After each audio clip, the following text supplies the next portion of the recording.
स्वयं जिस मास की महिमा का गान करते हैं वो है मार्गशीर्ष मास, और इस पवित्र मार्गशीर्ष मास में हम श्रवण कर रहे हैं उसकी विशेष महात्म्य कथा का। इसी कथा श्रृंखला की पिछली कड़ी में हमने सुना था कि भगवान शिव, ब्रह्मा जी और धर्मराज भगवान श्री कृष्ण से मिलने और उनसे पृथ्वी पर अवतार धारण करने की याचना करने के लिए उनके धाम गोलोक वृंदावन में जाते हैं। और उस समय हमने संपूर्ण गोलोक वृंदावन का निरीक्षण और उसका वर्णन श्रवण किया था, जो कि अत्यंत मनोहर और विस्तृत था। संपूर्ण गोलोक वृंदावन का भ्रमण करने के बाद सभी देवतागण भगवान के अंतःपुर में पहुंचे और वहां पर उन्होंने एक अत्यंत अद्भुत और आश्चर्यमय तेज पुंज दिखाई दिया, जो करोड़ों सूर्यों के समान प्रकाशमान था। सभी देवता समझ गए कि ये अवश्य ही परम भगवान श्री कृष्ण और श्रीमती राधा रानी का स्थान है। और इस प्रकार ब्रह्मा जी ने उस स्थान पर स्तुति करना आरंभ किया। भगवान की स्तुति करते हुए ब्रह्मा जी ने कहा,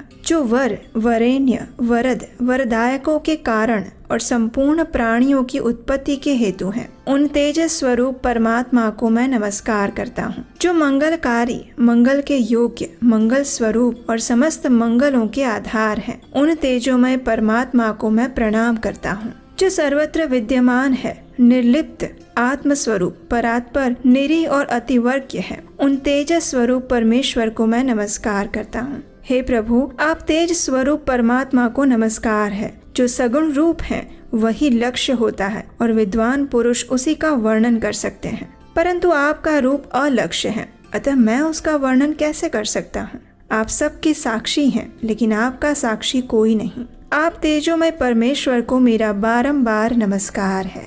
इस प्रकार जब ब्रह्मा जी स्तुति कर रहे थे तो उस समय उन्होंने उस तेज पुंज के सामने उस तेजो राशि के मध्य भाग में एक सुंदर कमनीय शरीर को देखा, जो सजल जलधर के समान श्याम कांति से युक्त और अत्यंत मनोहर था। उसके मुख पर मंद मुस्कान की छटा थी। उसका स्वरूप परम आनंदजनक और त्रिलोकी के चित्त को मोह लेने वाला था।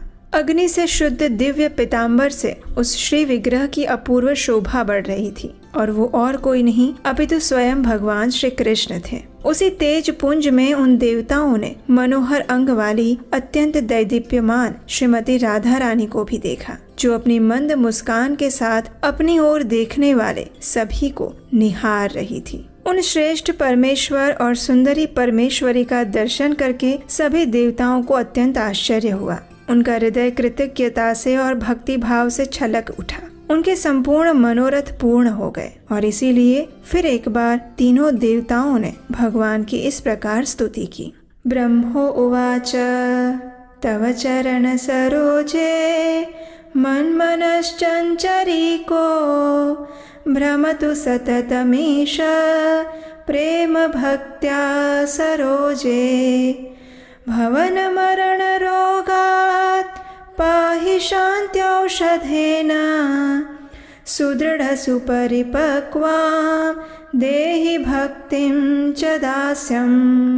ब्रह्मा जी ने कहा, हे परमेश्वर, मेरा चित्त रूपी चंचरिक भ्रमर आपके चरणार विंद में निरंतर प्रेम भक्ति पूर्वक भ्रमण करता रहे। शांति रूपी औषध देकर मेरे जन्म मरण के रोग से रक्षा करें और मुझे सुदृढ़ और अत्यंत परिपक्व भक्ति और दास्य भाव प्रदान करें। उसके बाद भगवान शिव ने स्तुति करते हुए कहा, भव जलधि निमग्ना चित्तमीनो मदीयो भ्रमति सततमस्मिन् घोर संसार कूपे विषयमति विनिन्द्यं सृष्टि संहार रूपम् अपनय तव भक्तिं देहि पादारविंदे।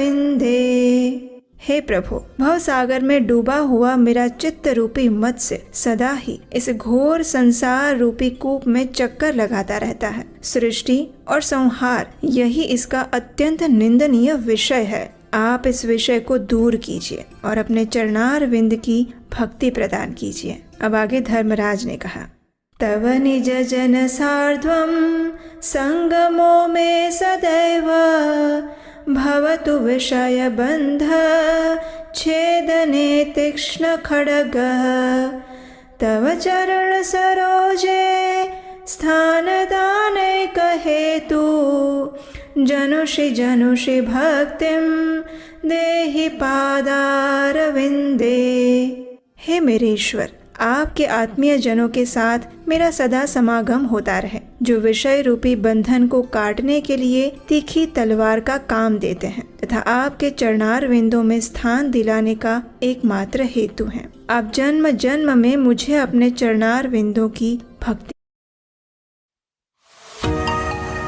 इस प्रकार स्तुति करने के बाद सभी देवताओं के मनोरथ पूर्ण हुए और वे तीनों देवता कामनाओं की पूर्ति करने वाले उन परम भगवान श्री राधा वल्लभ के समस्त उपस्थित हो गए। देवताओं की ये स्तुति सुनकर भगवान श्री कृष्ण के मुखार विंद पर सुंदर मुस्कान छा गई। वे उनसे हितकर और प्रिय सत्य वचन कहते हुए इस प्रकार कहने लगे। हे देवतागण, आप सभी लोग इस समय मेरे धाम में पधारे हैं। यहाँ आप सभी का स्वागत है। भगवान शिव के आश्रय में रहने वाले लोगों का तो कुशल पूछना उचित ही नहीं है। यहाँ आकर आप सभी निश्चिंत हो जाइए। मैं समस्त जीवों के भीतर विराजमान हूँ, लेकिन स्तुति के द्वारा प्रत्यक्ष होता हूँ। आप सबकी जो इच्छाएं हैं वो मैं अच्छे से जानता हूँ। हे देवतागण, शुभ और अशुभ जो भी कार्य है वो समय पर ही घटित होगा। वृक्ष अपने समय पर ही सदा फूलते और फलते हैं। आप सभी ने देखा है कि पृथ्वी पर अनेक राजा और मनु हुए हैं और वे सभी अपने अपने कर्मों के फल के परिपाक से काल के अधीन हो गए हैं। आप सभी का गोलोक वृंदावन में जो एक क्षण व्यतीत हुआ है, उतने में पृथ्वी पर 7 मनवंतर बीत चुके हैं। 7 इंद्र समाप्त हो चुके हैं और इस समय 8वें इंद्र चल रहे हैं। इस प्रकार मेरा काल चक्र दिन रात भ्रमण करता है। हे देवताओं, मैं काल का भी काल हूँ, विधाता का भी विधाता हूँ, संहारकारी का भी संहारक हूँ और पालक का भी पालक परात्पर परमेश्वर हूँ। मैं जिनका संहार करना चाहूँ उनकी रक्षा कौन कर सकता है, और मैं जिनका पालन करूँ उसको मारने वाला भी कोई नहीं है। लेकिन मेरे भक्त नित्य देही हैं, उनका संहार करने में मैं भी असमर्थ हूँ। भक्त सदैव मेरे पीछे चलते हैं और मेरे चरणों की आराधना में लीन रहते हैं, इसलिए मैं भी अपने भक्तों के निकट उनकी रक्षा के लिए सदैव उपस्थित रहता हूँ। मेरे भक्तों का कभी नाश नहीं होता। हे देवेश्वरों, भक्तों का भक्ति पूर्वक दिया हुआ जो द्रव्य है उसे मैं बड़े प्रेम से स्वीकार करता हूँ, लेकिन अभक्तों द्वारा दी हुई कोई भी वस्तु मैं नहीं खाता और ना ही मुझे स्वीकार्य है। हे देवताओं, मैं पृथ्वी पर अवश्य आऊंगा। अब आप सब भी अपने अपने स्थान को पधारिए और शीघ्र ही अपने अंश रूप में भूतल पर अवतार धारण कीजिए। इस प्रकार भगवान श्री कृष्ण ने गोपों और गोपियों को बुलाकर मधुर और सत्य और समय उचित बातें कही। हे मेरे प्रिय गोप और गोपियों, ध्यान पूर्वक सुनो। तुम सब के सब नंद राय जी के जो उत्कृष्ट व्रज हैं उनके पास जाओ, उस व्रज में अवतार धारण करो। हे राधिके, तुम भी शीघ्र ही वृषभानु के घर पधारो। वृषभानु की प्यारी पत्नी बड़ी साध्वी है, उनका नाम कलावती है। वास्तव में वे पितरों की मानसी कन्या है और नारियों में धन्या और मान्या समझी जाती है। पूर्व काल में दुर्वासा मुनि के श्राप के कारण उनका व्रज मंडल में गोप के घर में जन्म हुआ है। तुम उन्हीं कलावती की पुत्री बनकर जन्म ग्रहण करो और शीघ्र ही नंद के व्रज में जाओ।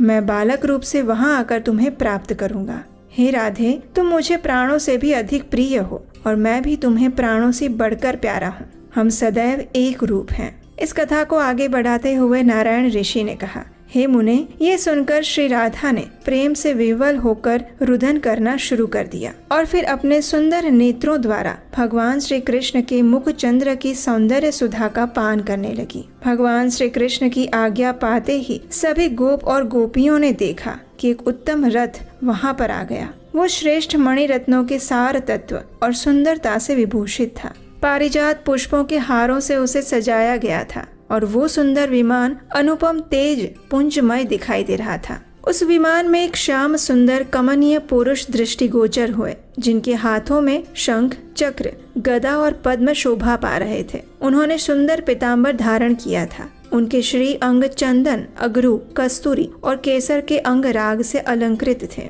उनके वाम भाग में सुरम्य शरीर वाली शुक्ल वर्णा मनोहरा विद्या की अधिष्ठात्री देवी सरस्वती विराजमान थी, जिनके हाथों में वेणु, वीणा और पुस्तकें थी। उन महानारायण के दाहिने भाग में शरद काल के चंद्रमा की प्रभा जैसी, तपाए हुए सुवर्ण जैसी प्रकाशमान सुंदर देवी लक्ष्मी दृष्टिगोचर हो रही थी। पत्नियों और पार्षदों के साथ शीघ्र ही विमान से उतरकर वे नारायण देव गोप गोपियों से भरी हुई उस रमणीय सभा में आ पहुँचे। उन्हें देखते ही ब्रह्मा आदि देवता, गोप और गोपी सभी उठकर खड़े हो गए। देवर्षि गणों ने सामवेद उक्त स्तोत्र द्वारा उनकी स्तुति की और उनकी स्तुति समाप्त होने पर नारायण देव आगे जाकर श्री कृष्ण विग्रह में विलीन हो गए और इस परम आश्चर्य की बात को देखकर सभी को बड़ा विस्मय हुआ। उसी समय वहाँ एक दूसरा सुवर्णमय रथ आ पहुँचा। उससे जगत का पालन करने वाले त्रिलोकीनाथ स्वयं भगवान विष्णु उतरकर उस सभा में आए।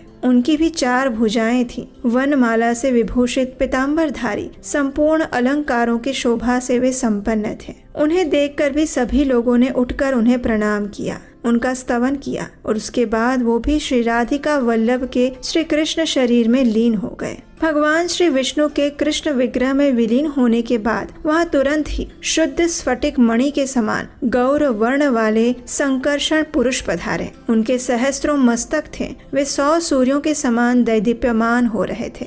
उन्हें आया हुआ देखकर सभी ने उनका विष्णु स्वरूप संकर्षण का स्तवन किया। उन्होंने भी वहां आकर मस्तक झुकाकर राधिकेश्वरी की स्तुति की और भक्ति भाव से उन्हें प्रणाम किया। और उसके बाद धर्म के पुत्र स्वरूप हम दोनों भाई नर और नारायण वहां गए। मैं तो श्री कृष्ण के चरणार विंद में लीन हो गया, लेकिन नर अर्जुन के रूप में दृष्टिगोचर हुआ।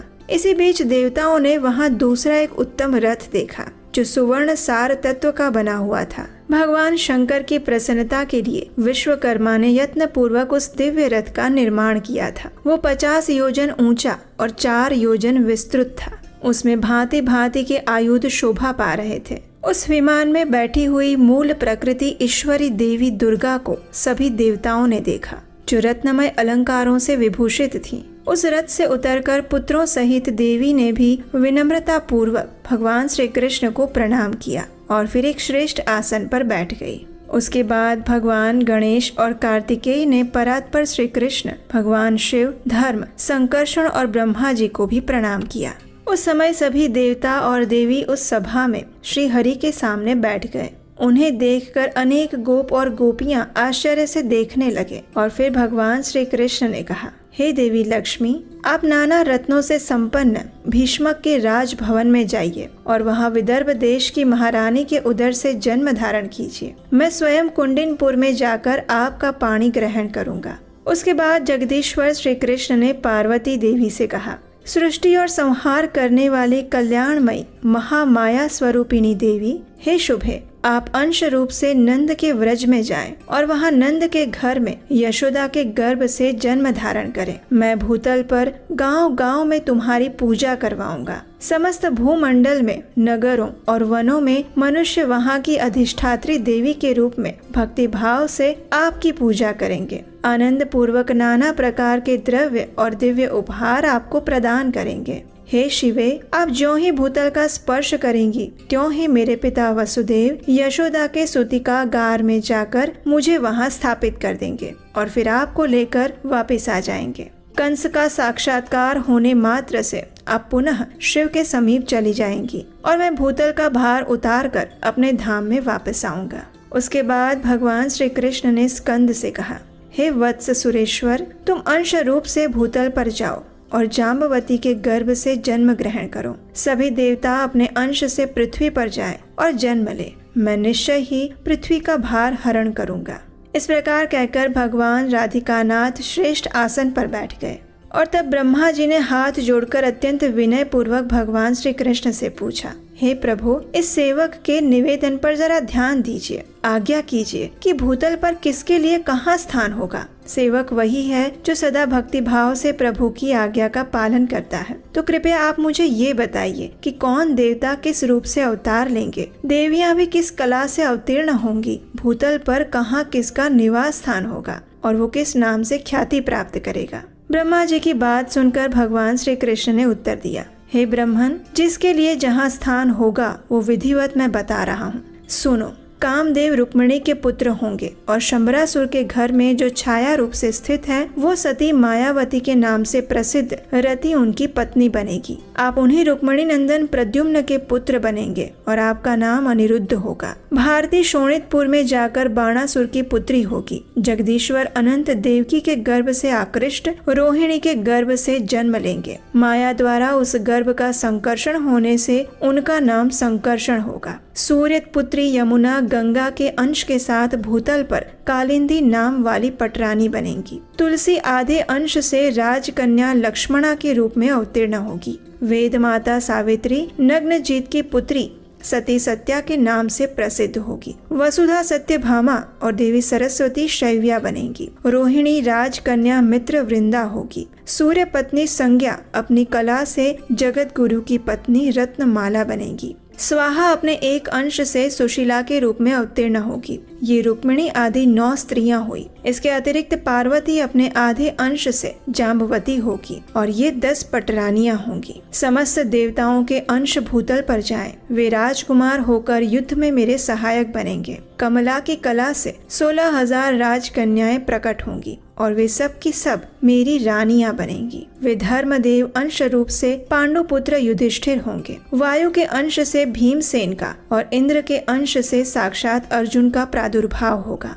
अश्विनी कुमारों के अंश से नकुल और सहदेव प्रकट होंगे। सूर्य का अंश कर्ण बनेगा और साक्षात यमराज विदुर बनेंगे। कली का अंश दुर्योधन होगा। समुद्र का अंश शांतनु, शंकर का अंश अश्वत्थामा और अग्नि का अंश द्रोण होगा। चंद्रमा का अंश अभिमन्यु के रूप में प्रकट होगा। स्वयं वसु देवता भीष्म होंगे। कश्यप के अंश से वसुदेव और अदिति के अंश से देवकी होंगी। वसु के अंश से नंद गोप का प्रादुर्भाव होगा। वसु की पत्नी यशोदा होंगी। कमला के अंश से द्रौपदी होंगी, जिनका प्रादुर्भाव यज्ञ कुंड से होगा। अग्नि के अंश से महाबली दृष्टद्युम्न का जन्म होगा। शत्रुपा के अंश से सुभद्रा होंगी, जिनका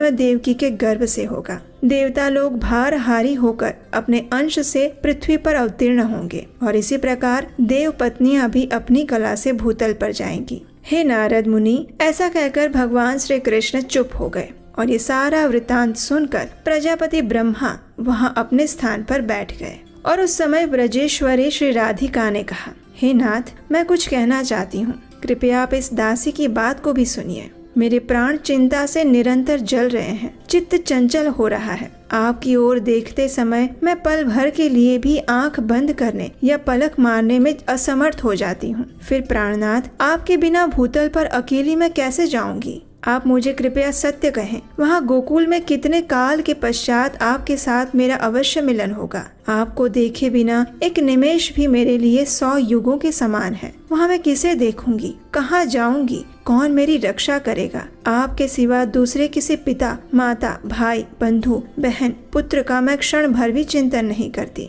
यदि आप मुझे भूतल पर भेजकर माया से आच्छन्न करना चाहते हैं, वैभव देकर भुलाना चाहते हैं, तो मेरे समक्ष सच्ची प्रतिज्ञा करें। हे मधुसूदन, मेरा मन रूपी मधु आपके मकरंद युक्त चरणार विंद में नित्य निरंतर भ्रमण करता रहे। जिस योनि में मेरा जन्म हो, वहाँ आप मुझे अपना स्मरण और मनोवांछित दास्य भाव प्रदान करें। श्रीमती राधा रानी की इस प्रकार चिंता को सुनकर भगवान श्री कृष्ण ने कहा, हे महादेवी, सुस्थिर हो जाओ, भय का त्याग करो। जैसे तुम हो वैसा ही मैं हूँ। श्रीराम के श्राप की सत्यता के लिए कुछ समय तक बाह्य रूप से मेरे साथ तुम्हारा वियोग अवश्य होगा। उसके बाद मैं मथुरा में आ जाऊंगा। वहाँ भूतल का भार उतारना, माता पिता को बंधन से छुड़ाना, अन्य भक्तों का उद्धार करना, द्वारका का निर्माण करना, राजसू यज्ञ का दर्शन करना, 16,110 राजकन्याओं के साथ विवाह करना, शत्रुओं का दमन करना, बाणासुर की भुजाओं को काटना, मुनि मंडली का दर्शन करना, व्रज के बंधुजनों से वार्तालाप करना, पिता के यज्ञ का संपादन करना और उसके बाद वही शुभ बेला में पुनः तुम्हारे साथ मेरा मिलन होगा। फिर तुम्हें अध्यात्म ज्ञान का उपदेश देकर वास्तव में तुम्हारे साथ नित्य मिलन का मैं सौभाग्य प्राप्त करूंगा और उसके बाद मेरे साथ दिन रात तुम्हारा संयोग बना रहेगा। तुम्हारे साथ मेरा पुनः व्रज में आगमन होगा। हे प्राणवल्लभे, वियोग काल में भी स्वप्न में तुम्हारे साथ मैं सदैव रहूंगा।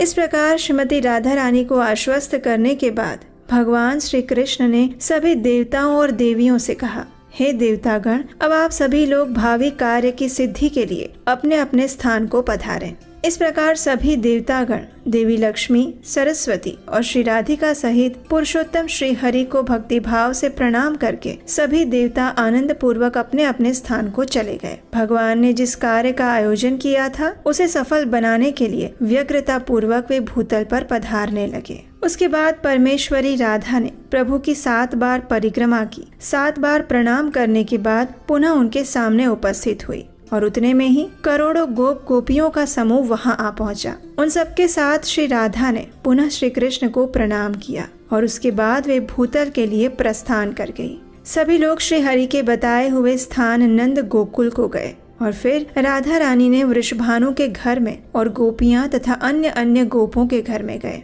गोप और गोपियों के साथ श्री राधिका के भूतल पर चले जाने के बाद भगवान श्री हरि शीघ्र ही वहां पहुंचने के लिए उत्सुक हो गए। मन की गति से वे श्री हरि मथुरा में पहुंचे। पहले देवकी और वसुदेव के जो भी पुत्र हुए उन्हें कंस ने तत्काल मार दिया और इस प्रकार उनके 6 पुत्रों को उसने काल के ग्रास में डाल दिया। देवकी का 7वां गर्भ शेषनाग का अंश था, जिसे योग माया ने खींचकर गोकुल में निवास करने वाली रोहिणी जी के गर्भ में स्थापित कर दिया और फिर वो श्री हरि की आज्ञा से चली गई। इस कथा को सुनाते हुए भगवान श्री नारायण ने संपूर्ण कृष्ण जन्म का वर्णन सुनाया, लेकिन उसके बाद नारद मुनि के मन में एक और प्रश्न उठा और वो क्या था वो हम जानेंगे इसी कथा श्रृंखला की अगली कड़ी में। उसे सुनने के लिए आपके अपने चैनल को याद से सब्सक्राइब करके रख लीजिए, नोटिफिकेशन ऑन कीजिए, बेल आइकन दबा दीजिए और अगर आप चाहें तो हमारे व्हाट्सएप और टेलीग्राम ग्रुप्स के साथ भी जुड़ सकते हैं। उसका लिंक नीचे डिस्क्रिप्शन बॉक्स में मिल जाएगा। तो चलिए इस पवित्र मार्गशीर्ष मास का पूर्ण श्रद्धा और निष्ठा से पालन करते हुए भगवान श्री कृष्ण की दिव्य कथाओं का प्रतिदिन श्रवण करते हैं। हरे कृष्णा।